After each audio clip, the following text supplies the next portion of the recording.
Welcome back. In your business news, Singapore is aiming to cut red tape to help businesses save time and money.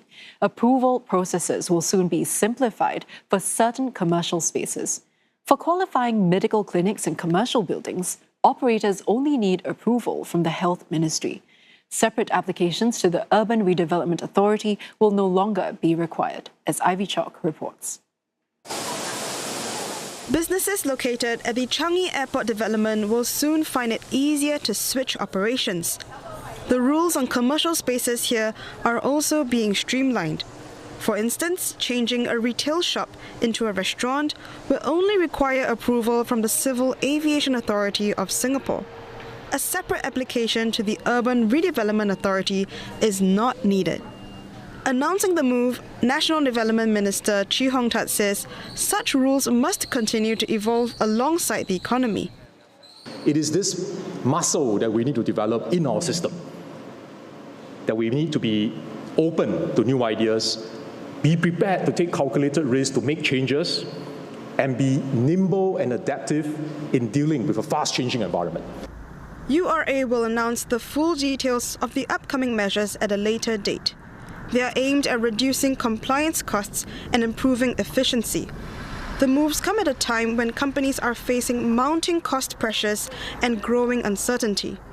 A recent Singapore Chinese Chamber of Commerce and Industry survey found 7 in 10 businesses say rising costs remain their biggest concern. The 540 respondents were polled between May and July this year. While majority of firms expect to be profitable this year, more than half are bracing for lower profits than last year. Still, some businesses are eyeing an overseas expansion. Markets like Malaysia and Indonesia top the list. One software firm is already planning its regional expansion. Slowly, we are opening up offices. Probably start with Malaysia first, and then slowly to Indonesia.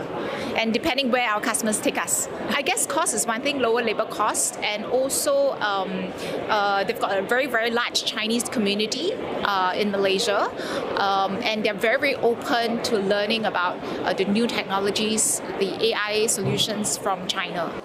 To support companies expanding overseas, SCCI is launching an international advisory panel to provide market insights and strengthen business connections.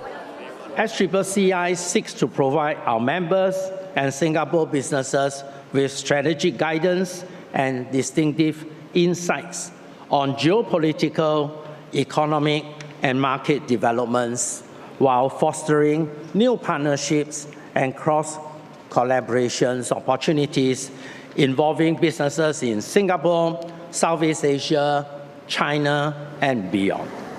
The government says it will continue reducing regulatory burdens while helping businesses expand overseas and adapt to a rapidly changing global economy.